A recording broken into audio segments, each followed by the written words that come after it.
It gives me great honor to stand before you today, not just as a minister of the Federal Republic of Nigeria, but as your son, a proud platoon, whose roots and values were nurtured in the very soil of the state.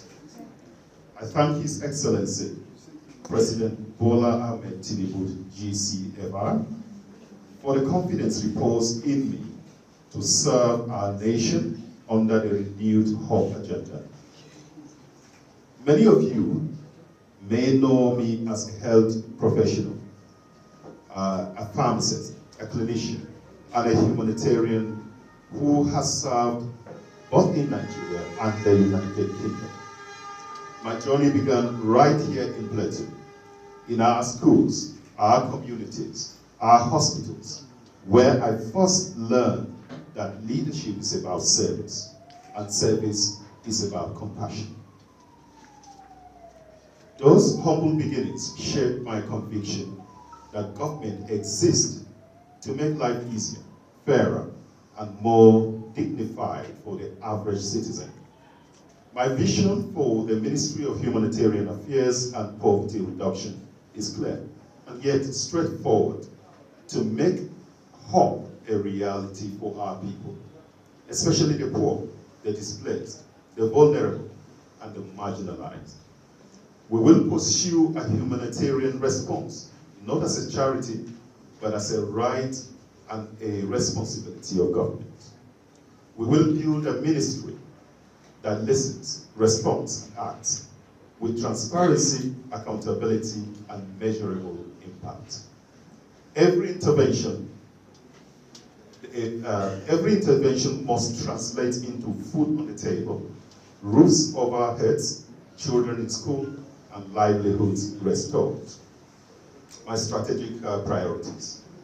In the coming months, we will strengthen social protection systems, expand access to poverty alleviation programs, and ensure that humanitarian support reaches people where they are, not just where cameras go. We will work with state governments, local communities, development partners, traditional institutions, and faith-based organizations to build a seamless humanitarian network across Nigeria. Plateau, with its diverse communities and resilient people, will serve as a model state for inclusive humanitarian action, where every displaced person is accounted for, every vulnerable household is supported, and every youth has access to skills and opportunities. Commitment to transparency and partnership. We will run an open ministry, one that welcomes scrutiny, values collaboration, and prioritizes people over politics. Plateau journalists and civil society will play a crucial role, as we believe accountability begins with conversation and progress thrives on partnership. Words to my Plateau people. To my brothers and sisters of Plateau, I say this: disappointment is not mine alone, it is ours. Together, we will demonstrate that Plateau can lead the way in humanitarian leadership, social inclusion, and compassionate governance. Let us turn our pain into purpose and our diversity into strength.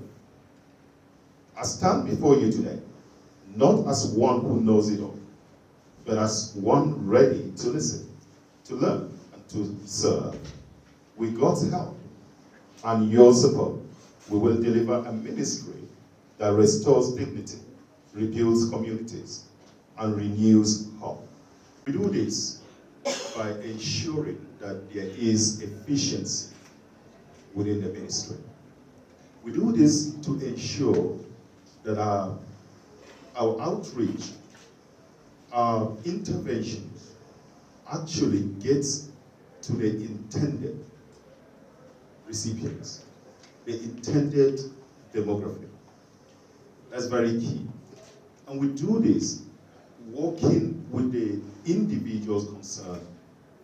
It's going to be a person-centered approach to managing these issues. the IDP issue in particular.